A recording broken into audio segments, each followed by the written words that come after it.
And now there's a sense of renewed purpose because this is not ruin.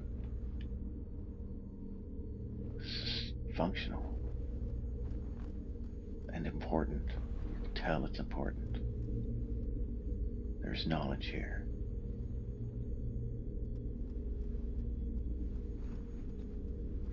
We have been given access because we faced the darkness. We went down, though we thought we should go up. And strangely enough, in this darkness we found light. A warm, yellow fire we associate with our beginning.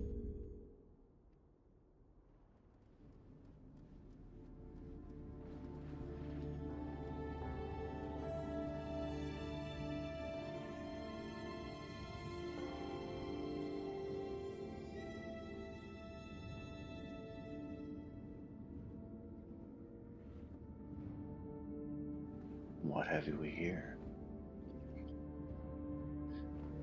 The inside of a great tower, the inside of a mountain. There's a great spire in the center of it, and light. Of course, we are drawn to the light.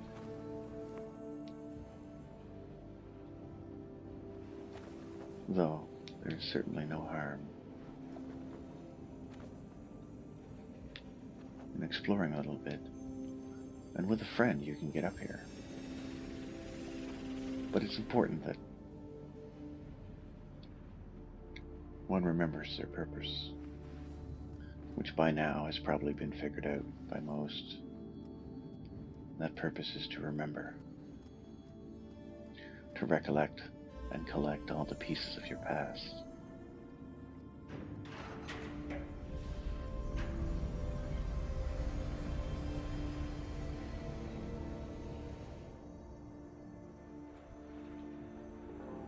Interesting. And now we float without effort, and we see a traveler in the desert,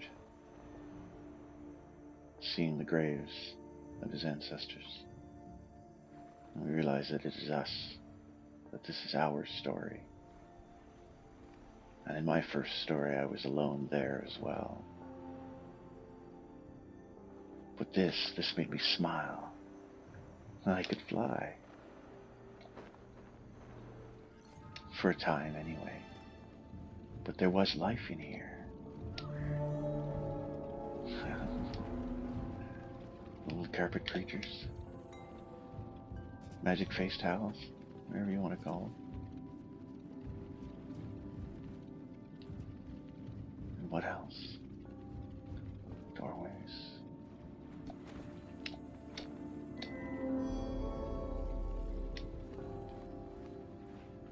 Strange rooms.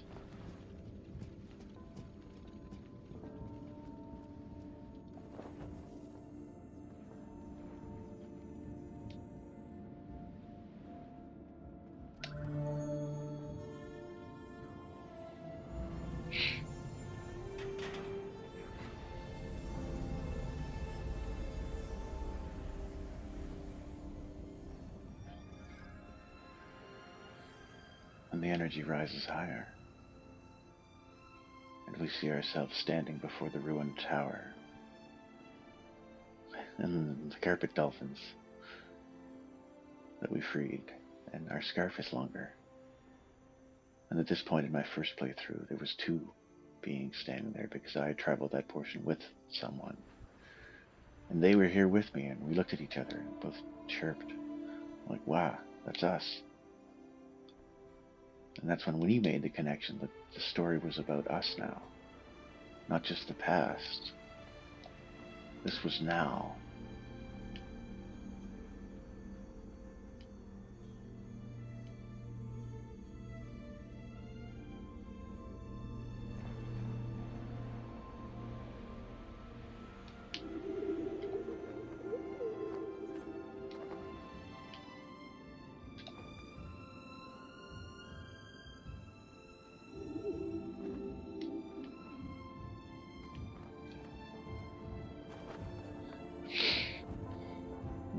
twinkling out of the corner of our eye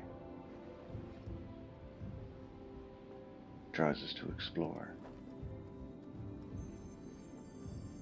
And remember that even when we think we've known it all and found everything, there are always more little things hiding, yet to be discovered. And we are urged forward by wanting to discover more. Not because we want more points, not because we want a trophy, not because it'll make us better than the other guy on the leaderboards, but because we're curious. Genuinely curious. Curiosity is what drew me to this game to start with. I had no idea what it was about, just that it was a journey to a mountain. And I thought, well, it looks kind of dull, maybe, because I'd only seen the desert shots. They didn't want to show too much and spoil it, and I can see why. Which is why I'm so late in doing this. Gotta give everyone a chance to play it before you give them a chance to see it all, because it's more magical when you do it on your own for the first couple of times and are surprised by things like that.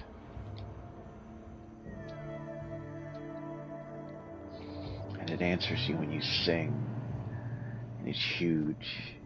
It feels majestic and gentle.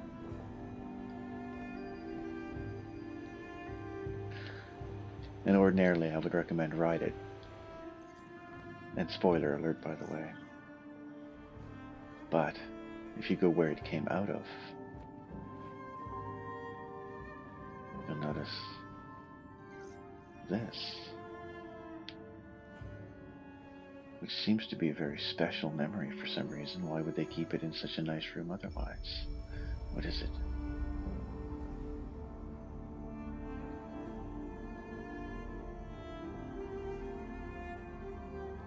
Someone very special died.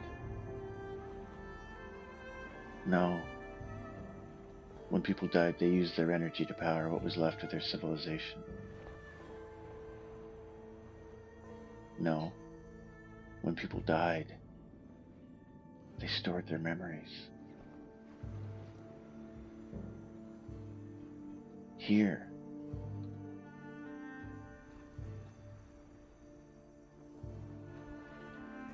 And they lay forgotten until, presumably now.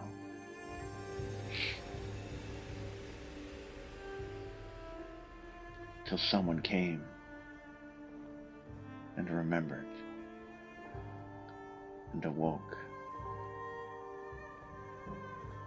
and the fire was lit.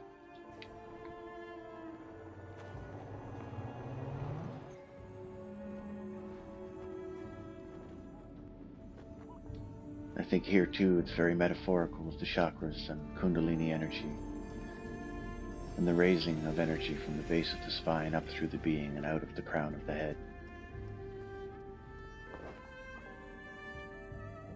By remembering oneself and one's past, and then living one's present, and then becoming one's future.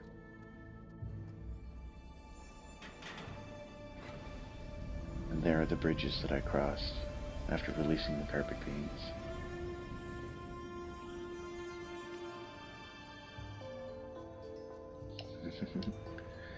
And now the music seems to be jubilant and happy that we've remembered. Right, Whale? No? You don't agree?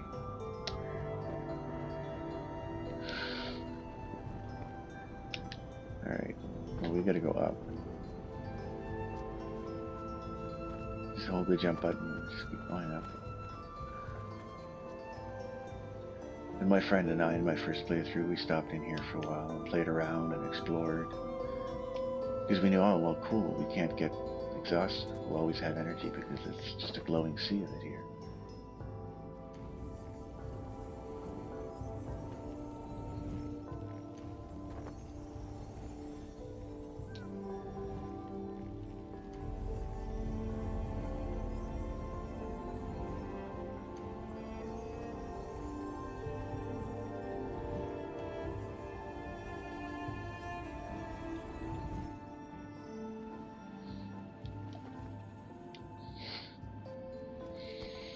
spiral is a very important symbol as well.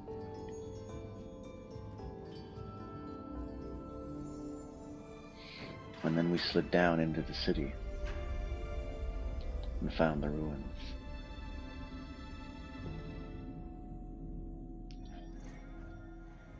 And here, now that the energy has been raised,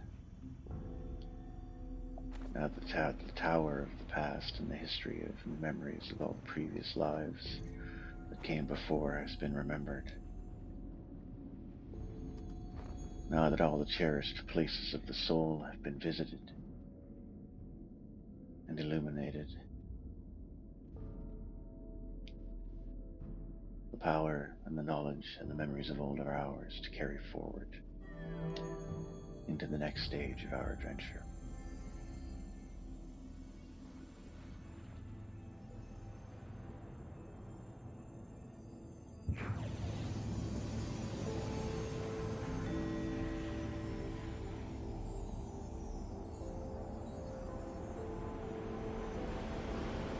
And there are many lives, many memories, many pieces to recollect.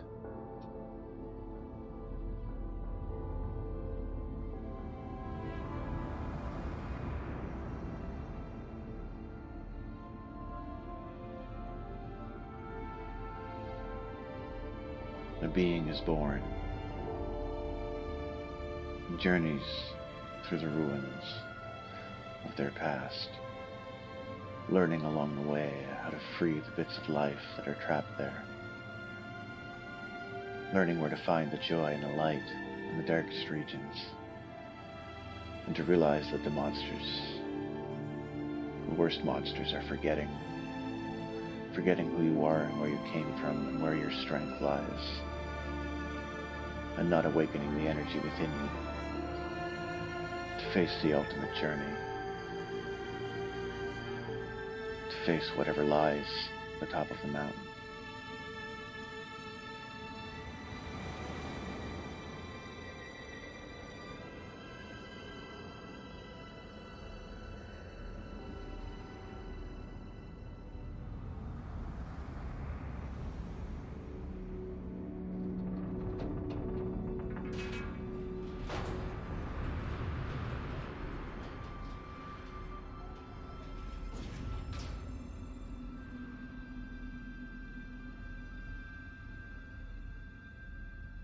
And for the first time we see snow.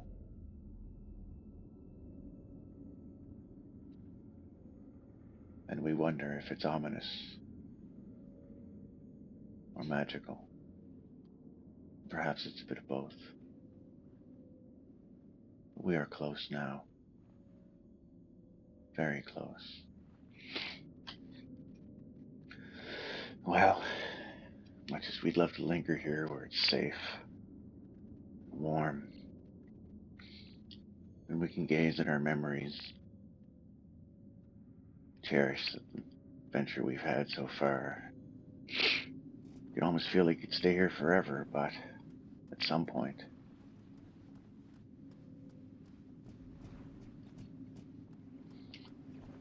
over the last couple of levels, my friend and I were more inclined to run into the next area to see what was happening next.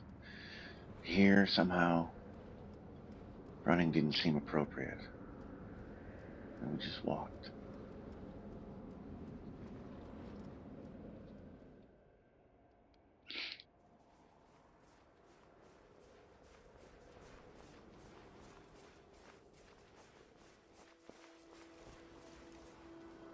We were immediately struck by the cold and the gloom.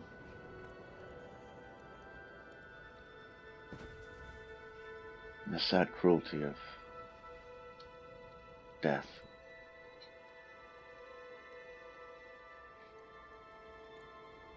Nothing had killed that thing. No creature had attacked it. It was just more than it could take. The cold begins to seep into our being.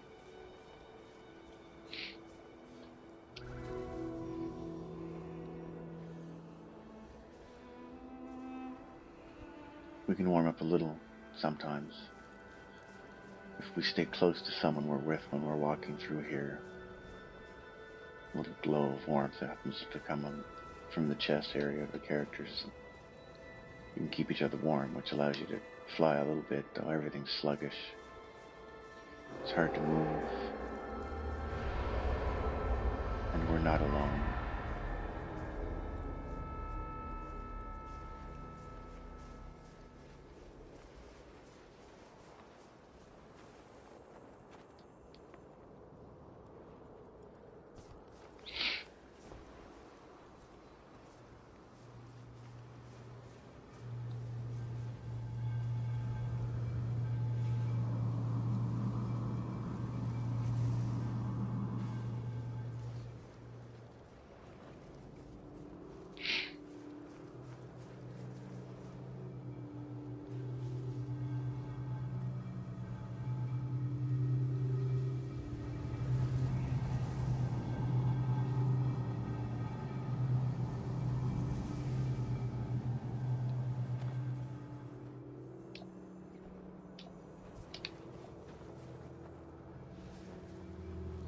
That wind will blow you back.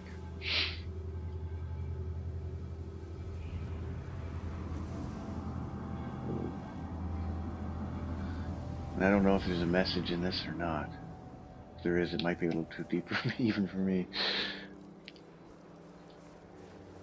I'm not saying that I'm, a super deep person. I'm just saying I've played this game a few times, so I've had a long time to, I don't know, dig at the story and try and make sense of it. It's something in sheltering in the shadow of your ancestors and hearing the sounds of their voices or something, I don't know. When the coldest winds seek to blow you from your path. Heed their teachings. Remember them and they will give you strength and shelter you from the wind. Perhaps they represent one's own past lives and deaths.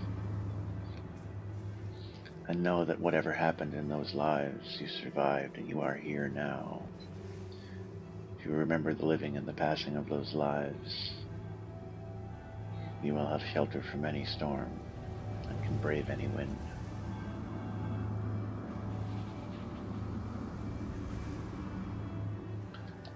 One thing this game definitely teaches you is it's a lot nicer with a friend.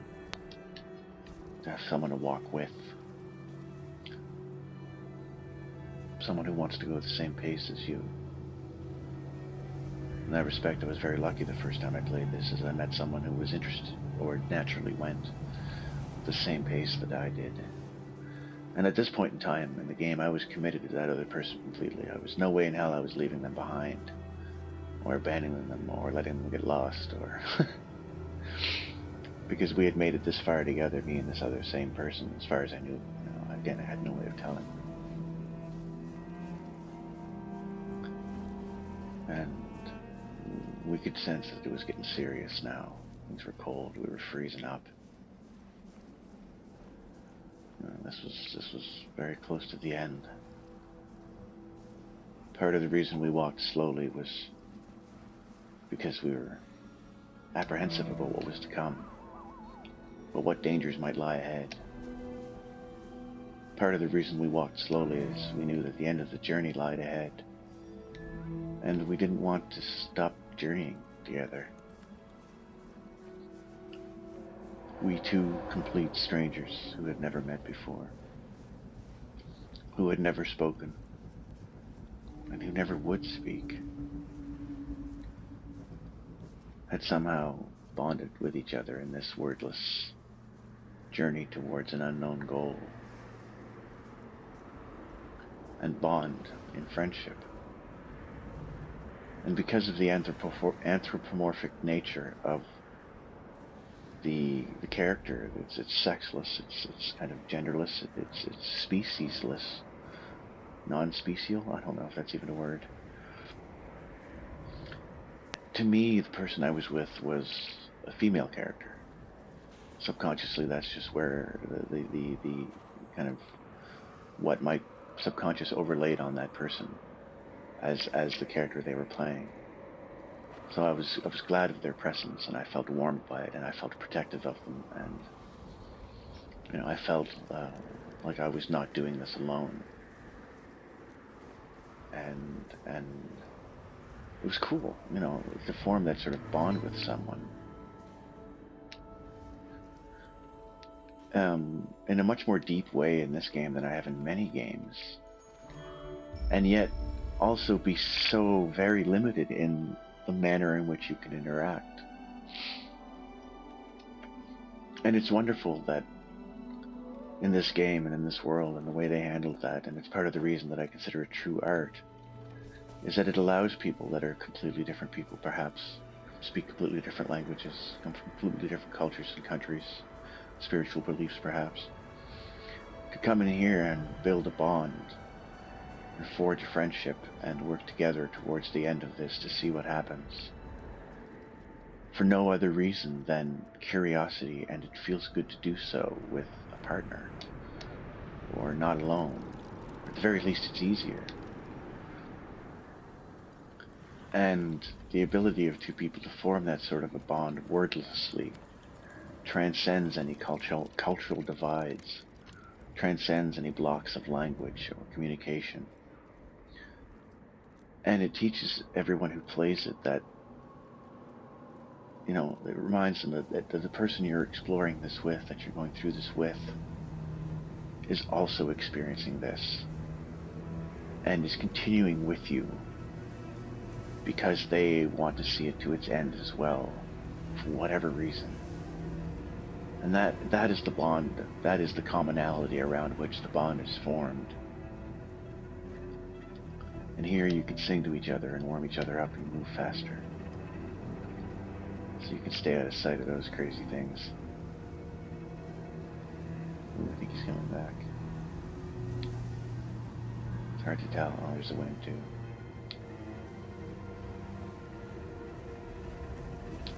No, I think I'm good. Where he's going.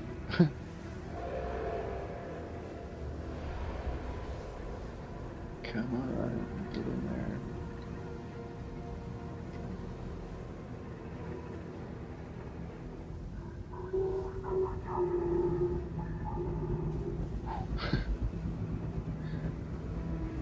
I mean, I know that there's absolutely no penalty at all for him seeing or catching. But still, I just feel I have to play along.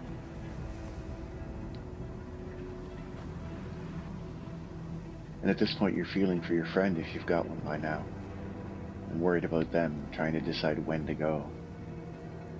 And you hit upon a pattern of chirps or squeaks. One means go, two means stop, who knows? It happens naturally and quickly.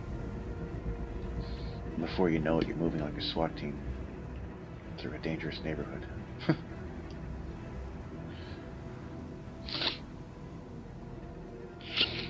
And even here, there are reasons to stray off the intended path, let's say, and explore. Just be careful. You don't attract the attention of those, whatever those things are. And the controller shakes here in the cold, trembles, stops when you get out of the wind. Every once in a while there's a bit of a shiver. You feel cold. I thought it was myself shivering the first time I played. I realized it was just the controller. Many souls have come to the mountain, seeking the light at the top.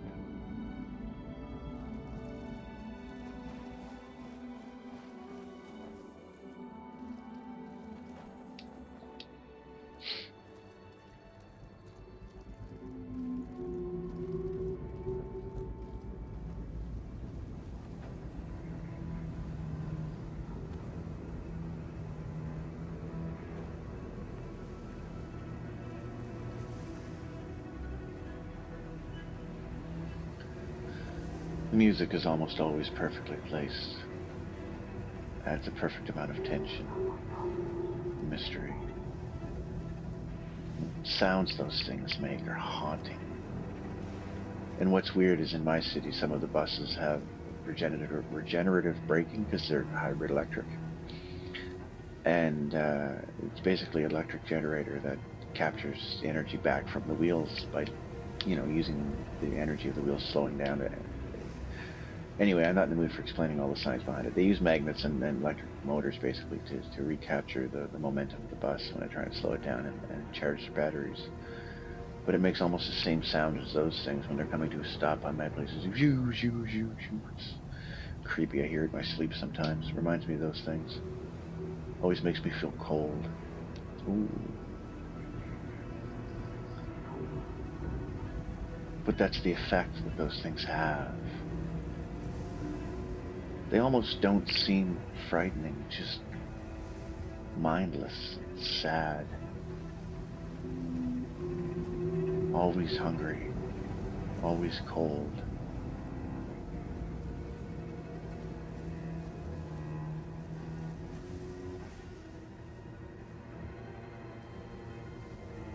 The only thing that survived the ancient civilization's fall was their hunger.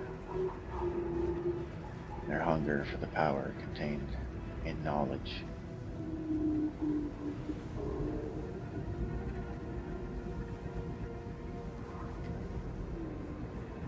Or the power discovered through self-knowledge. Knowledge of the world and the energy of the universe around them. Everything they built has fallen into ruin,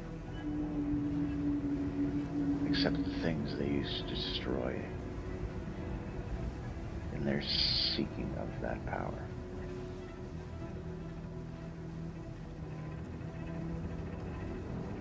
If that's not a powerful message, I don't know what is.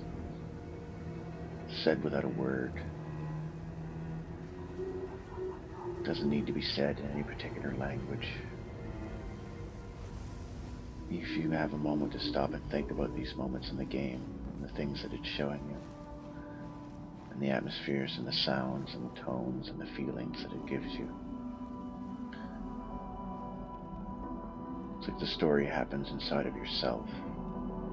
The realization bubbles up at some point later on. It kind of strikes you like a feeling of deja vu.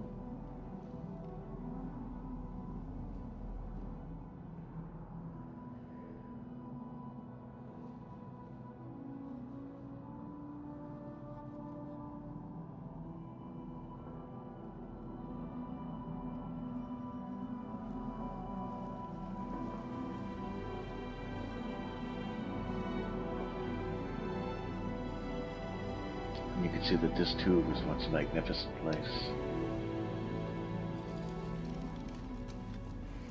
And here we can see one of the sky whales, cloth whales, whatever you want to call them, was trapped, forced to be one of these machines of destruction. And now it lies entombed here.